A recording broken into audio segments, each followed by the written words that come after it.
Wait lang. Ganun ka muna dito. E, ganun din natin. Konti.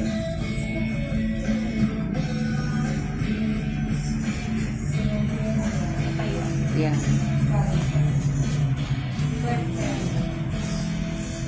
Short hair. Okay na. Oh. Para ka ng artista. Thank you. Sa susunod, magpapakalbo na ako, guys.